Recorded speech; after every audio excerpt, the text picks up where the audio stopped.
할렐루야. 감사합니다. 거룩한 주일의 은혜와 소망이 이 오후 예배 시간 가운데에도 저와 우리 성도님들에게 가득하기를 주님의 이름으로 축원합니다. 지난주에 참 중요한 일이 있었습니다. 나라의 일꾼을 뽑는 선거가 있었는데 부디 이 나라가 하나님을 경외하는 일꾼들로 말미암아 온전하게 세워질 수 있도록 함께 우리가 기도해야 할 줄 믿습니다. 그렇습니다. 세상에는 저마다 일꾼이 되겠다라고 하는 사람들을 찾아볼 수가 있습니다. 그러나 내가 일꾼이 되고 싶다고 해서 아무나 일꾼이 되지는 또 않습니다. 직장을 구할 때에도 기준을 가지고 이 회사에서 함께 일할 사람을 뽑기도 합니다. 고용노동부에서 2024년에 그러니까 우리나라에서 상위 500대 기업의 인사 담당자들에게 설문조사를 했었는데 뭘 했냐? 직원을 뽑을 때, 그러니까 사람을 새로 채용을 할 때 뭘 가장 많이 보느냐? 이거를 설문조사를 했는데 1위가 직무 경험과 경력, 그러니까 이 일을 해본 적이 있느냐? 요거를 가장 많이 본다 이렇게 응답했습니다. 또 채용의 전형에 있어서도 서류 혹은 필기시험보다도 면접을 더 중요하게 생각한다 이렇게 응답하는 사람들이 압도적으로 높았습니다. 그러니까 이 세상에서도 함께 일할 사람을 뽑는데 정말 이 회사에서 자연스럽게 어우러져 일할 수 있는 사람, 이런 사람들을 지금은 더 중요하게 생각한다고 우리가 봐도 될 것 같습니다. 자, 세상의 일꾼은 이런데 그렇다면 여러분, 교회의 일꾼은 어떠해야 되겠습니까? 여러분들이 생각했을 때 교회의 일꾼은 어떤 사람이 돼야 합니까? 세상의 기준에서와 같은 사람이어야 합니까? 아니면 다른 기준으로 일꾼을 판단해야 합니까? 에베소서 3장 7절 말씀은 이렇게 말합니다. 이 복음을 위하여 그의 능력이 역사하시는 대로 내게 주신 하나님의 은혜의 선물을 따라 내가 일꾼이 되었노라. 이 바울이 자기가 어떻게 해서 예수님의 구원의 역사를 깨달았는지를 이 에베소 교회에 전하는 이 말씀 가운데 바울은 자신이 복음을 위하여 하나님이 역사하시는 대로 내게 주신 하나님의 은혜의 선물, 즉 하나님의 인도하심, 구원의 역사에 따라 내가 일꾼이 되었다 이렇게 말하고 있습니다. 일꾼, 여기서 이 일꾼이라고 하는 헬라어는 어떤 단어를 쓰고 있냐면 디아코노스라고 하는 단어를 쓰고 있습니다. 디아코노스. 근데 이 단어가 어떤 의미를 담고 있느냐?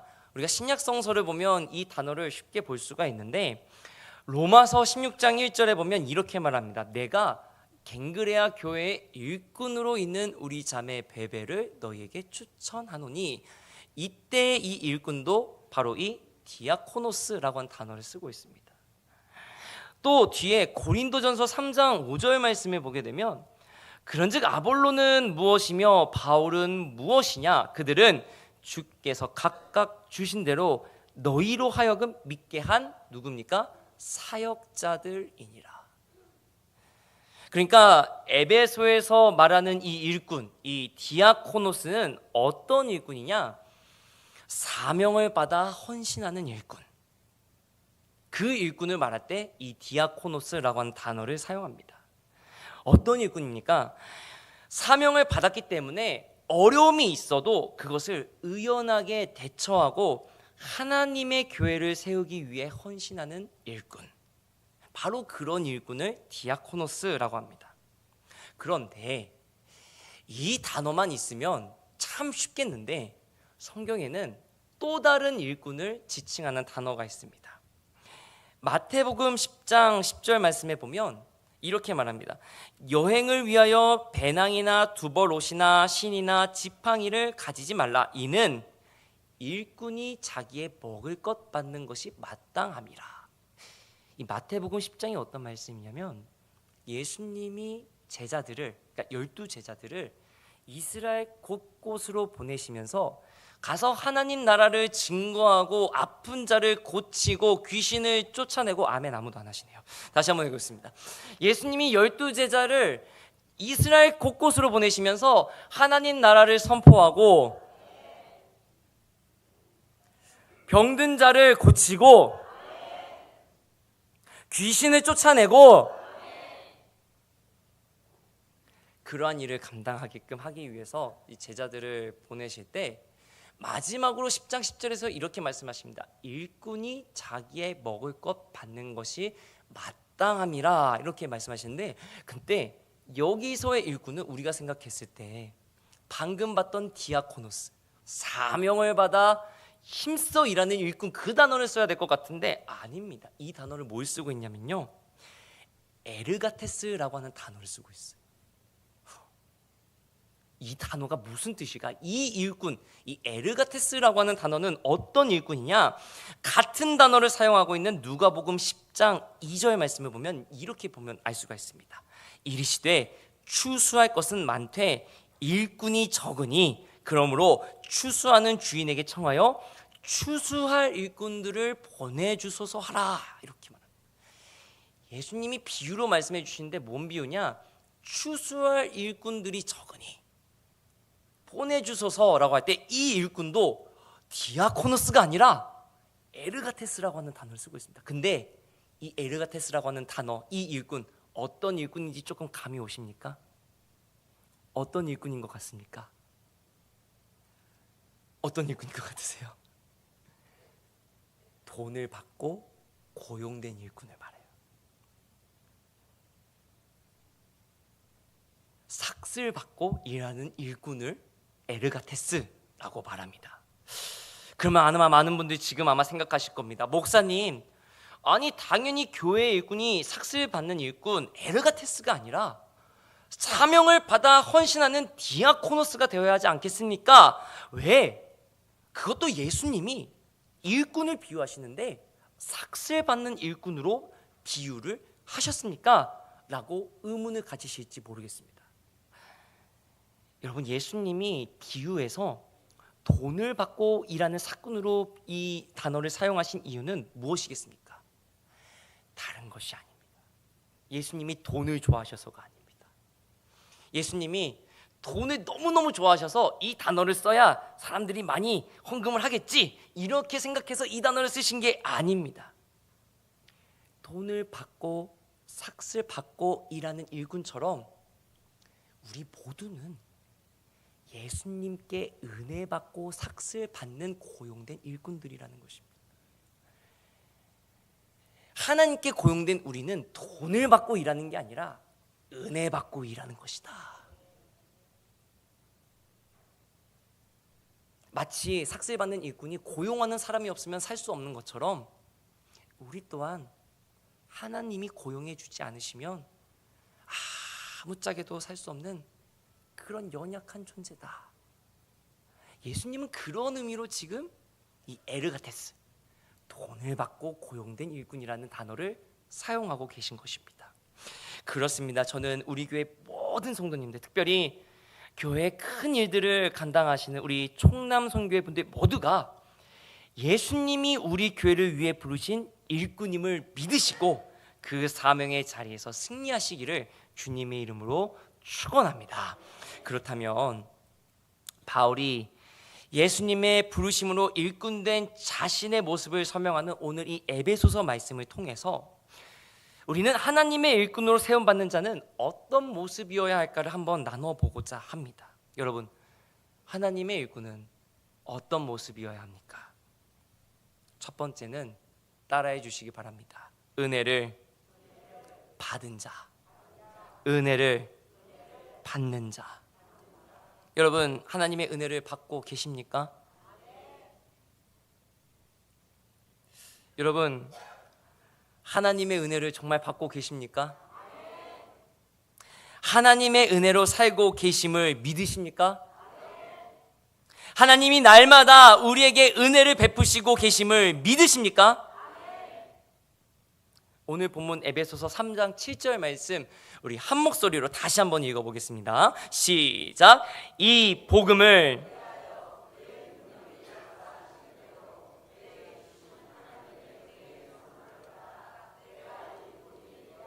아멘.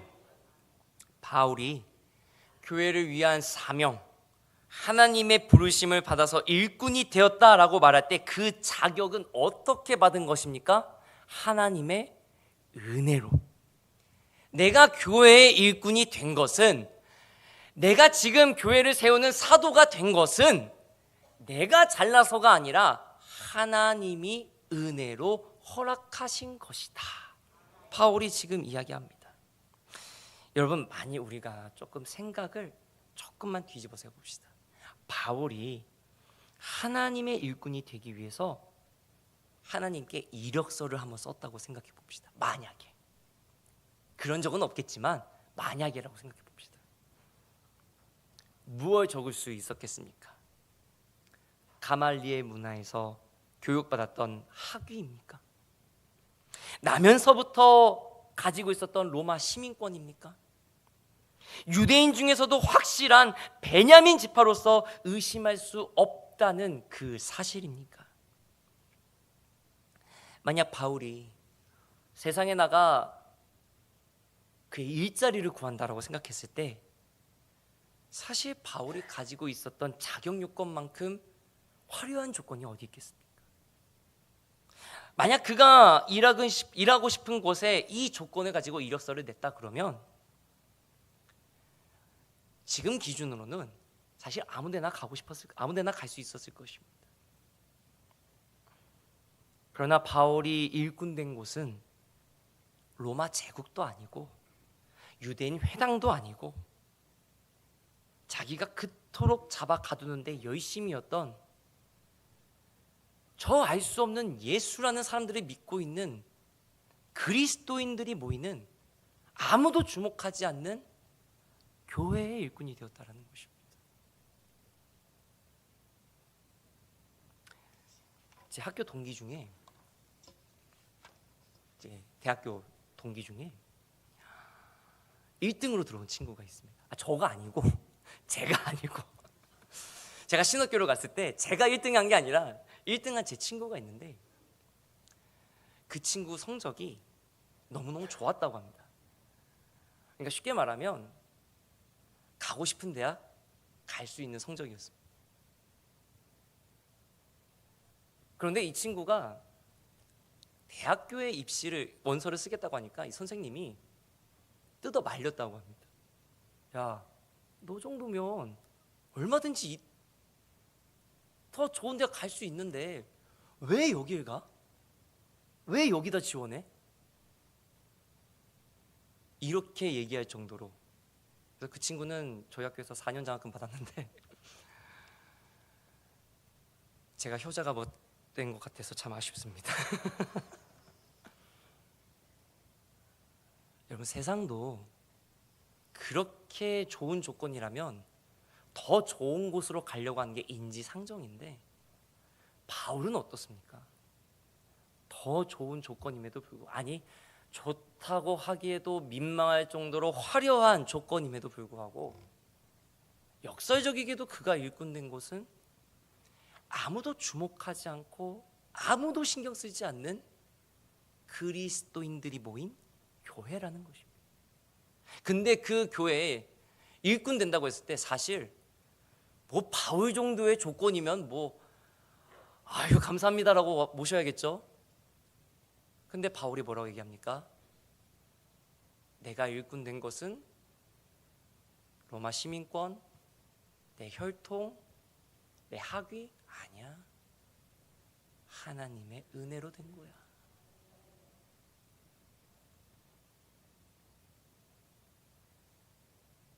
지난 주일에 제가 말씀드렸듯이 바울은 자신의 그 어떠한 자격도 자랑하지 않았다라는 것입니다. 오직 그 안에 오히려 바울은 이렇게 얘기합니다. 예수 그리스도의 십자가의 비방자요 박해자요 폭행자였던 내가 주님이 십자가 구원의 역사로 부르신 은혜 때문에 지금 일꾼이 되었다, 이렇게 말하고 있습니다. 여러분, 우리는 잘나서 뛰어나서 교회에 나오는 것이 아닙니다. 부르심을 받았고 은혜를 받았기에 주님이 허락하신 우리 교회에서 함께 믿음의 길을 걸어가고 있음을 믿으시기 바랍니다. 그리고 그 주님의 은혜로 부르심을 받은 우리 모두 그 은혜에 합당하게 세움받는 일꾼들이 되어야 할 줄 믿으시기 바랍니다. 두 번째로 하나님의 일꾼은 어떤 모습이어야 될까요? 따라해 주시기 바랍니다. 복음을 전하는 자. 그 뒤에 8절 말씀 우리가 다시 한번 봉독해 보겠습니다. 시작. 모든 성도 중에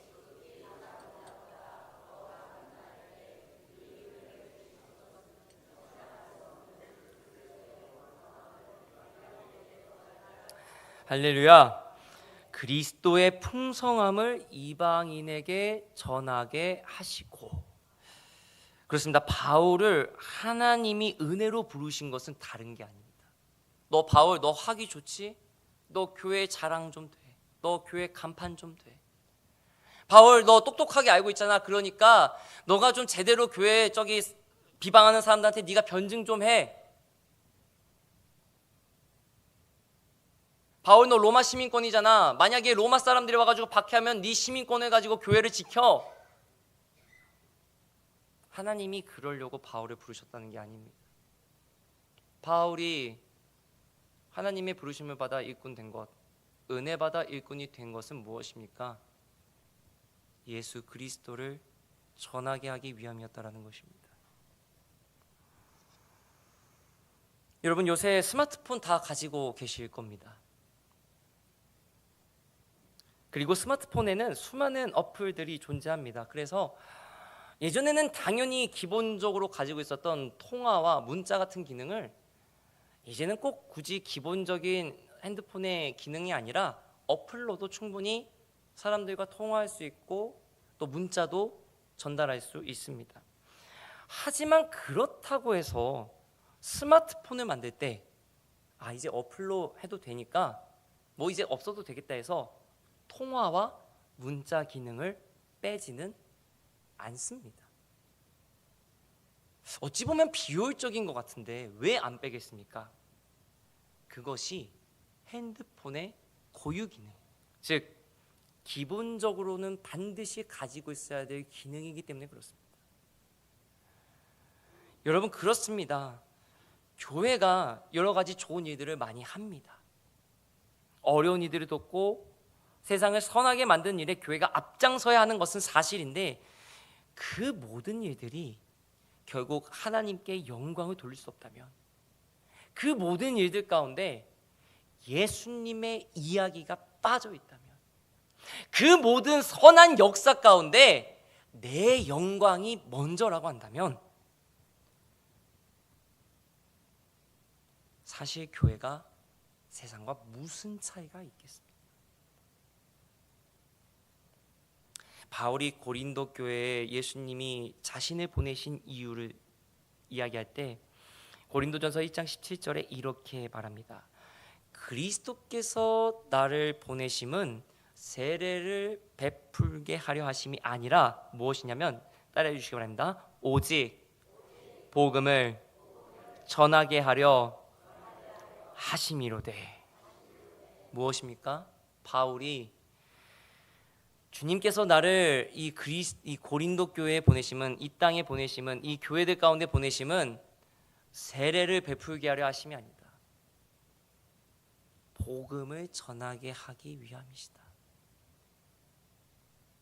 바울 자신이 이렇게 이야기하고 있습니다.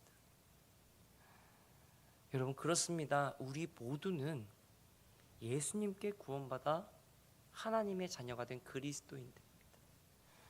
그런데 우리가 만일 나를 구원하신 주님을 지난주에도 말씀드렸지만 단 한 번이라도 증거할 수가 없다면, 단 한 번이라도 자랑할 수 없다면 참 얼마나 안타까운 일이겠습니까? 그러나 저는 우리 교회 성도님들 모두가 하나님의 은혜를 받고 받고 부르심을 받았기에 예수 그리스도를 증거할 수 있는 복음의 빚진 자가 되실 수 있기를 주님의 이름으로 간절히 축원합니다. 그래서 오늘 바울이 고백했던 것처럼 오직 복음을 전하게 하려 하십니다. 이 고백이 저와 우리 성도님들의 고백이 될 수 있기를 주님의 이름으로 간절히 축원합니다. 세 번째로 교회의 일꾼은 어떤 모습이어야 되겠습니까? 따라해 주시기 바랍니다. 교회를 세우는 자. 에베소서 3장 10절은 이렇게 말합니다. 이는 이제 교회로 말미암아 하늘에 있는 통치자들과 권세들에게 하나님의 각종 지혜를 알게 하려 하십니다. 교회로 말미암아 하나님이 각종 지혜, 곧 하나님의 말씀과 그 뜻을 알게 하려고 하실 때에 바울 자신을 통해서만도 아니고 누구를 통해서 역사하시는 것입니까? 교회를 통해서 전하게 하려 하신다. 바울이 이야기합니다. 그 이유를 11절에 말하고 있는데 곧 영원부터 우리 주 그리스도 예수 안에서 예정하신 뜻대로 하신 것이라. 교회를 통해서 하나님의 말씀과 그 뜻이 무엇인지를 전하게 하려고 하시는데 그것이 바울의 뜻도 아니고 누구의 뜻도 아니라 누가 예정하신 겁니까? 예수 그리스도. 즉 누굽니까? 하나님이 그렇게 하시기로 원하신다라는 것입니다.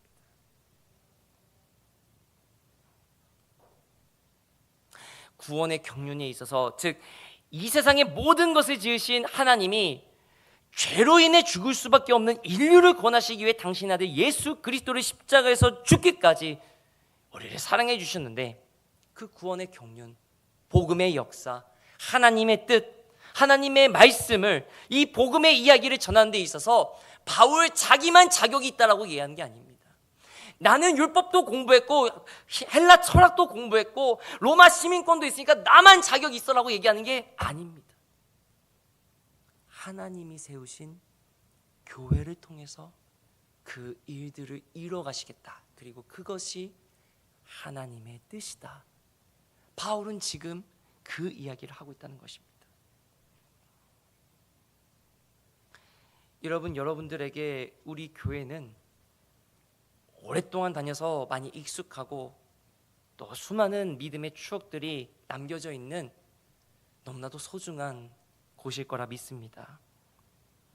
그리고 다른 한편으로는 바로 우리 교회를 통해서 여러분들은 하나님을 만나셨고 뜨거운 성령의 임재를 체험하시기도 하셨고 힘들고 어려울 때에 인도하고 돌보시는 하나님의 은혜를 체험하셨을 겁니다.